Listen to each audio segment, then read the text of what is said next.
Okay, so one thing I want to say is that so the first and second quadrant, these are seen as I call it second quadrant oriented, and these are seen as life. Preservation or conservation.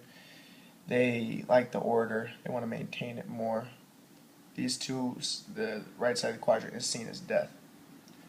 The SPs and the NTs, they kind of want to, they create disillusionment. They want to break apart the system, and they, possibly have a new stuff emerge.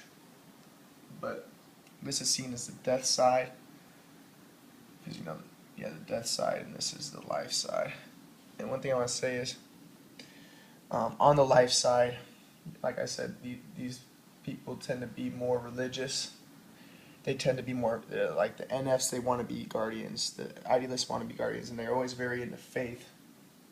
They'll talk about faith, and they look at it so highly, and they look at SJs and they think, wow, these people are such high functioning people. They like them usually.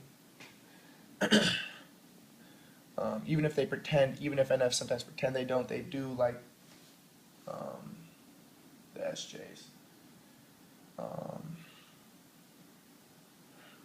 Now, an interesting thing is, this is the way that I see it. If somebody is saying stuff like, I look on the news, on like Fox, or I look at all these different, I listen to the radio and I hear these people who are these quadrant oriented usually. Although sometimes it's this quadrant and it's the person really just trying to get power and authority. But when it's these quadrants, and they say like, I have such faith, and thank goodness for my extreme faith and my loyalty and trust toward and they act very pious. They act pious and deferential. Now, what does this show you when people are doing this? This is the way that I see it. It makes me think this person is not a very critical thinker. He just accepts things. He accepts things, and he's a loyal person, so he's more second quadrant oriented. Second quadrant oriented people are known to let go of their own interest for the interest of others more. So, like if you need help with your homework, an SJ will help you out and want to help you out more often. Or if your car is broken down, they'd be more likely, because it's that idea. Are they really altruistic? Well, if you don't belong to their group, they probably won't help you out. So they're not really altruistic. It's more family oriented. Also, it's a need to be needed type of thing. That it's always questionable. Is there really such thing as true altruism, or do they want something in return? These two quadrants tend to be more into friendships. Very into more into belonging.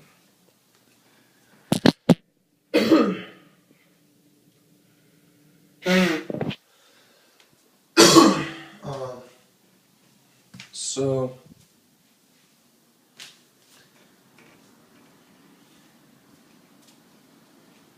and I don't, yeah. Alright, so I want to say another rational explanation that you could have. I was looking at the Gospels, and there was the one where Jesus goes to Legion, and Legion is a guy who's tied up by the community. He's tied up at a pole, and he's saying, I have all these people, I am more than one person, I am many people. And he's saying, so basically, the idea is he has all these demons in him, and they're making him say these things. This is what people interpret. It's not necessarily true. But he's saying, oh yeah, I'm many people, and basically this guy is crazy. So Jesus walks up to him in the story, and he says, get out of him. I forget what he says. But then, according to the story, the demons leave him, and then right when the demons leave him, there's a big pig farm. And all the pigs break out of the farm, and they run into the water and drown themselves. So, and then the people in the community come to Jesus and they say, Jesus, please leave. So you'd think that they'd be happy. He just cured this legion guy. They might be upset that their pigs were all killed, but they should be happy about this. So they say, please leave, Jesus. So Jesus gets on his boat and he goes. Now, what can this mean symbolically? You could think it happened literally. That's fine. But what would it mean symbolically, even if you did think it happened literally? This is the way I see it. So, Legion sees the world in a complicated manner. He says he is many things, and everything is complicated for Legion. He thinks the universe is a complicated place. He's a complicated thing. And then Jesus goes up and then he says, leave him. So all these demons, all these excess complicated things, leave him. And then he's cured. And then the pigs run into the water. I think this is metaphorical. Remember, the kosher laws say that you can't eat pigs. We're going to get to the kosher laws hopefully more later, but why is that? Because pigs, they do have a cleft hoof, but they do not chew their cud. So there's 4 possibilities, once again, in the kosher laws. But we can get to that hopefully later. But, so the pigs run into the water. So what do the pigs represent? They represent going against the kosher laws, but also what is it about pigs though too that makes them so they're unnecessary? Well, pigs they do not offer cows. You can eat cows, but cows offer milk. They offer other things. A lot of the other animals that are kosher, almost all of them actually, pretty much, all the animals that are kosher. They offer other things to you. Pigs, they don't offer anything to you other than their meat. And also, they're wasteful. They're very hard to take care of. So when Legion is cured, simultaneously the pigs leave. The pigs are also wasteful. So Legion sees the world as complicated. He's complicated. But then this leaves. Things become less complicated. Things become simple. But then the people go out and they say to Jesus, please leave. They liked Legion like the way he was. They liked having the pigs. The way that I see this is people like things to be complicated. People don't want the world to be too simple.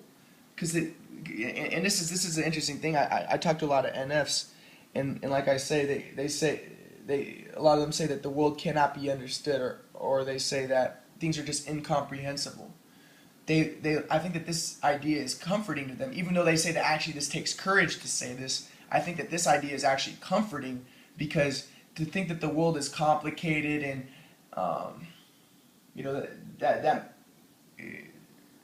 that it's easy to think that. But then to look at the world and see, okay, everything is connected, everything is one. If everything takes the form, then this is the most scary thing. Then all that I am is a manifestation of this form. So then what am I? Do I even exist other than to reveal this pattern? So this is the most scary thing. But people like things to be complicated because if things are complicated, then of course they exist. And of course, just that everything is complicated. Things are unknowable. This is easy. It's easy to think that. It's harder to look for the oneness of things and to try to understand and know. The 4th quadrant.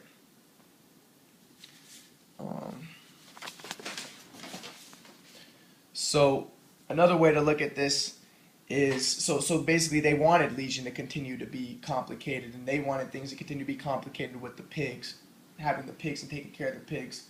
Another way to look at it is this.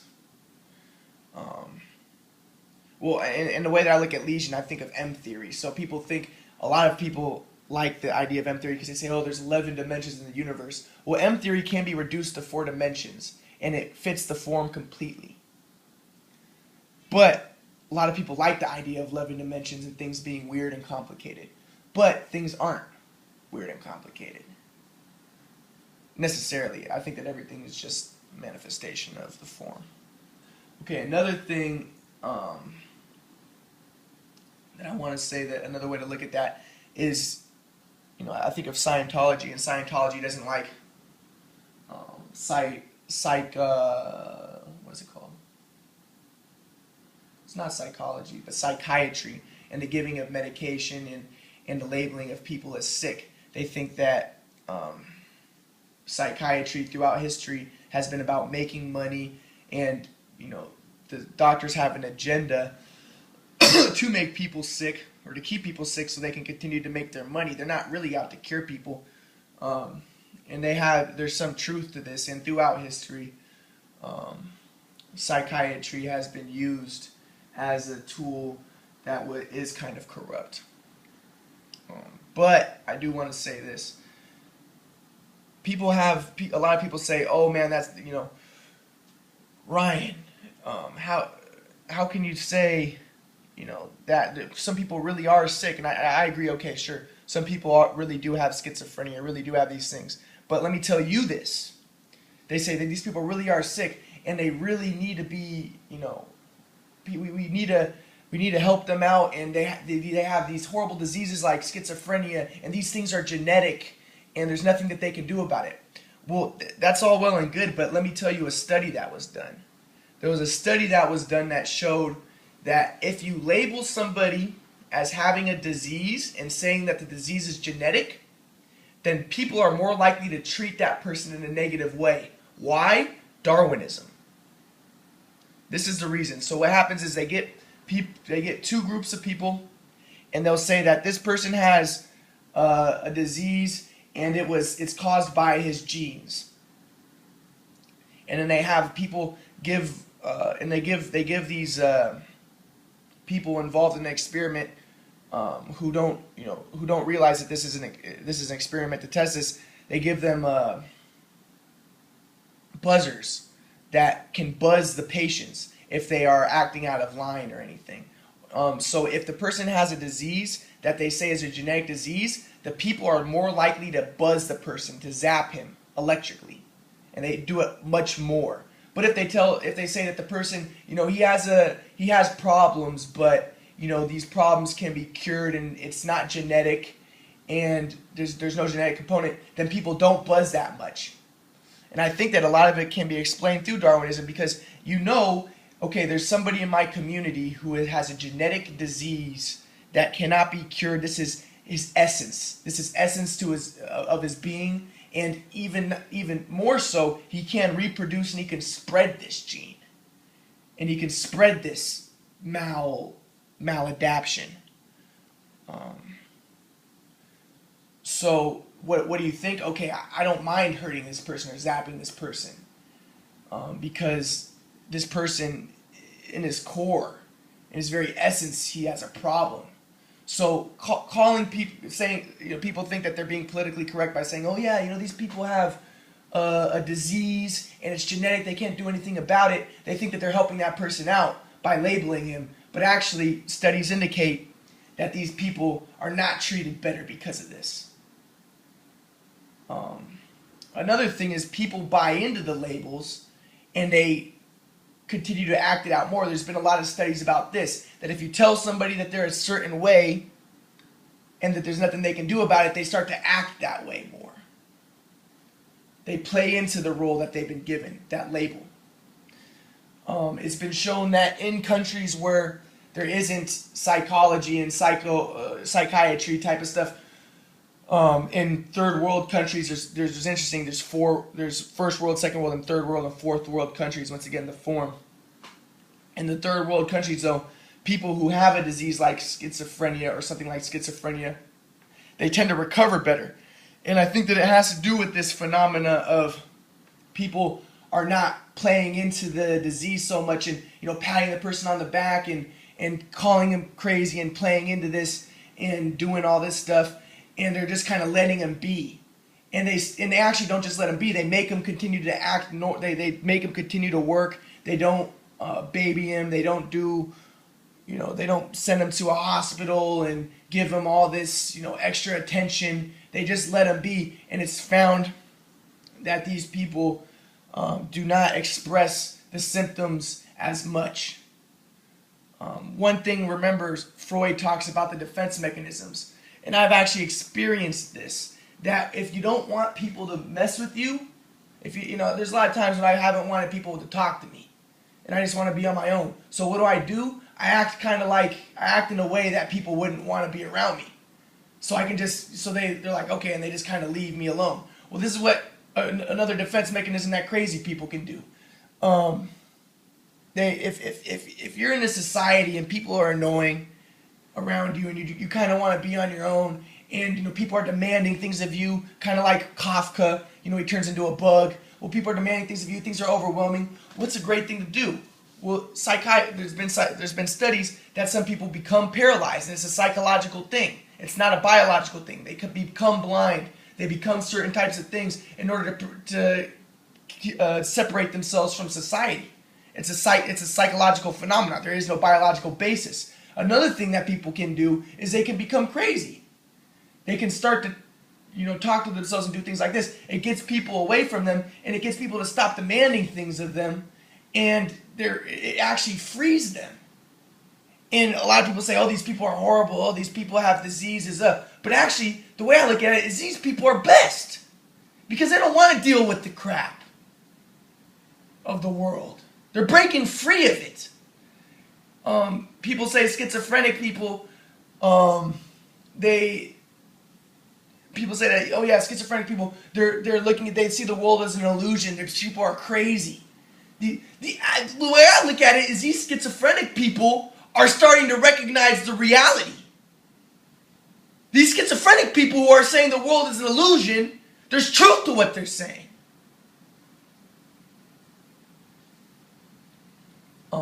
And all these things that people say, oh, that's crazy. This person says that, this person has schizophrenia and he thinks that there's a conspiracy going on.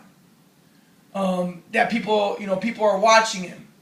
There's a conspiracy, and well, if you look at the universe, there does seem to be a conspiracy, a cosmic conspiracy. Everything seems to fit the form. So the person who's saying, oh, there is no conspiracy, everything is just random, and things are just random, and we're just living in a random world, and there's no higher order to it. These people are crazy. The schizophrenic person is becoming sane. So what I'm getting at, though, is this. Going back to the story, the community, they're looking at this Legion guy, and they like so this is one thing. Okay, so let me continue. So Legion becomes crazy. It actually protects him. So they tie him up. He's out of the community. They probably don't make him do work anymore. This is a defense mechanism. It could be seen as that. Also, the community loves to have crazy people. Why? It makes them feel better about themselves. It's always great to point your finger and say, oh yeah, this guy's crazy. Me, I'm a hard-working individual. I do my own thing. Things are good with me. I got everything under control. I belong. This crazy person, he's outside of the norm. He has problems. Me, I belong. Everything's cool with me. So people like to have a crazy person like Legion to point their finger at to make themselves feel better about themselves. So what I'm getting at is, why did the community, when they went up to Jesus, why did they say, hey, Jesus, can you please leave? All the pigs went away, but why would they say this metaphorically, symbolically? Because they didn't want Legion to be cured. They want Legion to stay crazy. So they can point their finger at the bad guy, like Tony Montana says. And they can feel better about themselves. But they're the ones who are living in an illusion. And Legion was breaking free. And that's why, according to the story, Legion was the one who was cured by Jesus. And got to experience that. Kind of like I was talking about how, Zechariah, these guys, all the people who are outcasts in the community, they were the ones who got to eat with him, do things like that. So my grandma's knocking on the door, so hopefully continue in a minute.